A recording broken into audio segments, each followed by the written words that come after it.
If you're mailing tax returns, Social Security appeals, Medicare paperwork, or mail-in ballots, a quiet rule change from the Postal Service just made mailing deadlines way more complicated.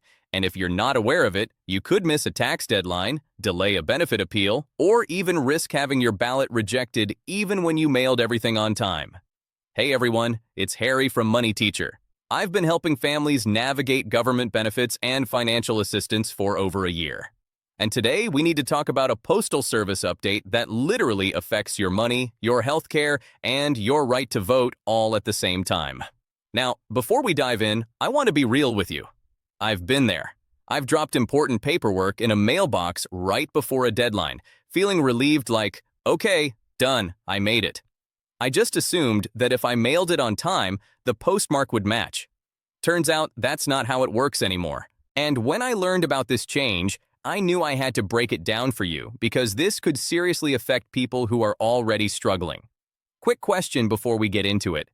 Have you ever mailed something right at the deadline and just assumed it was fine because you sent it on time? Let me know in the comments. I'm curious how many of us have done that because honestly, we've all been there. All right, so here's the core of what's going on. For decades, most of us believed one simple thing. If you dropped a letter in a blue mailbox or handed it to a postal clerk before a deadline, the postmark would match that date. That postmark was your proof. It showed when the Postal Service accepted your mail, and legally, that date carried a lot of weight. Courts, government agencies, the IRS, election offices, they all relied on it. But starting at the end of December, the Postal Service clarified something that had technically been true for a while, but wasn't very visible to the public. The postmark date is now officially tied to when your mail is first processed by a postal facility, not when you drop it off. And that difference, even if it's just one day, can change outcomes. Now, I want to slow this down because this part trips people up. You might drop a letter in a mailbox on Monday afternoon. You did your part, right? But if that letter doesn't reach a processing center until Tuesday, that's when the postmark gets applied. So your mail could show a Tuesday postmark even though you mailed it on Monday. And in the eyes of the law, Tuesday is what counts. Let me give you a real example. You drop your tax return in the mailbox on April 15th, feeling relieved like you made the deadline, but it doesn't get processed until April 16th. That postmark now says April 16th, and suddenly your return is considered late, and being even one day late can trigger penalties if you owe taxes. So the obvious question is, why is this happening now? Honestly, it comes down to how the Postal Service operates today versus how it used to operate years ago. Mail doesn't get stamped at your local post office anymore. In most cases, postmarks are applied at large regional processing and distribution centers. And over the past few years, USPS has been consolidating those centers as part of its Delivering for America plan. The Postal Service has been trying to stabilize its finances and modernize operations. Letter mail volume has dropped a lot over the years while package delivery has exploded, so they've reduced transportation routes, closed or merged some processing facilities, and changed how often mail moves from local offices to those big centers. Here's a detail that really surprised me. Research shows that many post offices that used to send mail to processing centers twice a day now only send it once, often in the morning. That means if you drop mail off later in the day, it may sit overnight or even longer if a weekend or holiday is involved. And some post offices are hundreds of miles away from their assigned processing center. So yeah, that delay before processing is becoming more common. From the Postal Service's perspective, they say this isn't a brand new rule. It's more of a clarification. They argue that postmarks were always about processing, not drop-off, and now they're just being more explicit about it. They also point out that customers who need certainty still have options. You can go to the counter and ask for a hand-applied postmark, or you can use certified mail, registered mail, or get proof of mailing. But here's where things get real for everyday life. Let's talk about who needs to pay the closest attention here. Seniors who are still mailing Social Security appeals, Medicare forms, or tax returns, this matters for you. Organizations like AARP have already warned that this difference between drop-off date and postmark date is likely to become more common, not less, and older Americans are more likely to rely on mailed forms, especially for Medicare appeals or Social Security paperwork. Veterans who are submitting VA benefit paperwork or appeals through the mail. You need to hear this.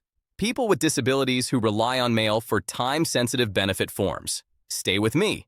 Anyone who votes by mail, no matter who you vote for, this could affect whether your ballot counts. And honestly, if you're someone who still pays bills by mail, about 13% of households do, this matters for you too.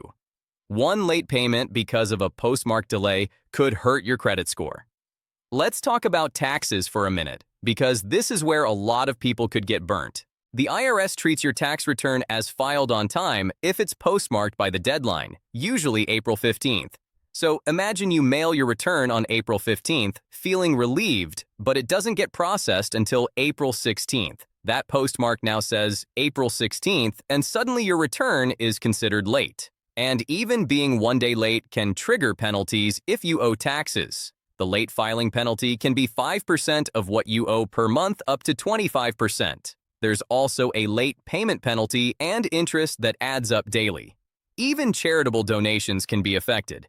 If you mail a donation on December 31st, but it's postmarked January 2nd, that donation might count for the next tax year, not the one you expected. Now, some people might say, well, who still mails tax returns anyway? But here's the thing. Millions of people do. Around 10 million tax returns are still filed on paper each year. And for a lot of seniors, this isn't about preference. It's about comfort and access. Speaking of seniors, this change really matters for Social Security and Medicare too. A lot of forms, appeals, and deadlines in those systems are strict. Miss a deadline and your appeal could be denied automatically. That could delay benefits, coverage, or even access to care. And if you're relying on the mail and trusting the old assumption about postmarks, you could be caught off guard. Social Security appeals have time limits. Medicare appeals have time limits. If you mail something on the deadline day, but it doesn't get postmarked until the next day, you could lose your right to appeal. And for people who depend on those benefits to survive, that's devastating. Now, let's talk about voting, because this is where emotions tend to run high, but I'm going to stick to just the facts. Mail-in voting became much more common during the pandemic. And while it's come down since then, it's still a major part of elections. Right now, 14 states allow ballots to be counted if they arrive after Election Day, as long as they're postmarked by Election Day. So imagine someone drops their ballot in the mail on Election Day, thinking they're doing everything right, but the ballot doesn't get processed until the next day. That postmark could make the ballot invalid in those states, and that's not hypothetical. State officials in places like California and Oregon have already warned voters, especially those who live far from processing centers, to mail ballots earlier than they might expect. This all comes at a time when mail-in voting is under intense political scrutiny. President Donald Trump has been vocal about restricting mail-in voting.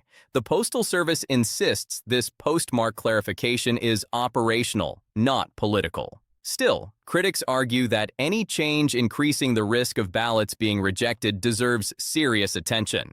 So then, what do you actually do with all this information? Because I don't want this to just sound alarming.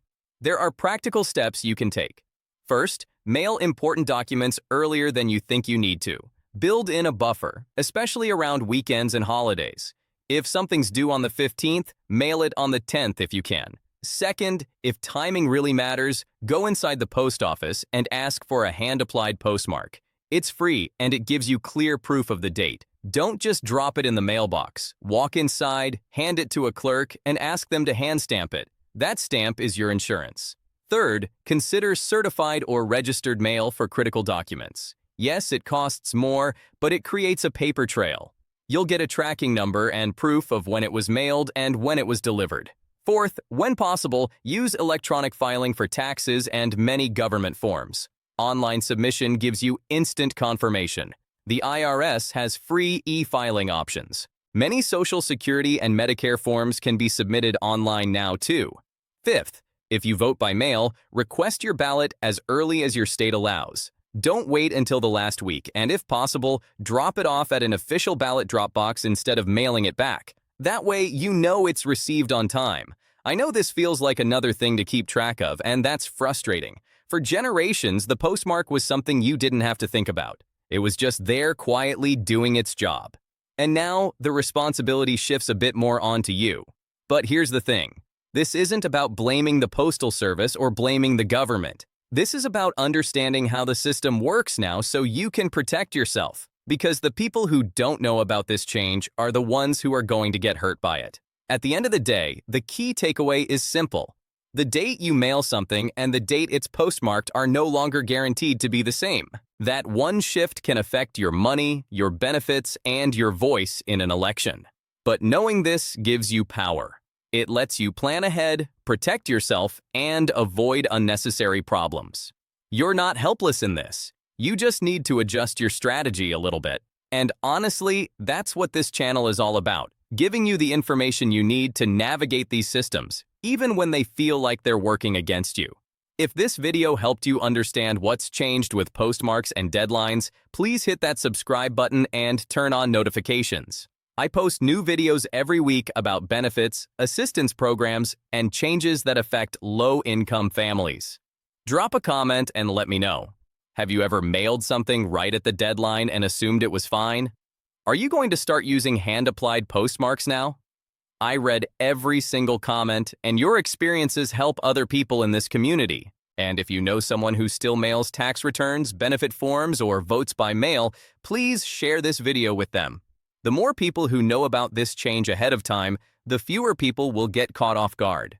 Check out my other recent videos on January Social Security updates and new SNAP update. Links are in the description. Remember, we're all in this together. Take care of yourselves, take care of each other.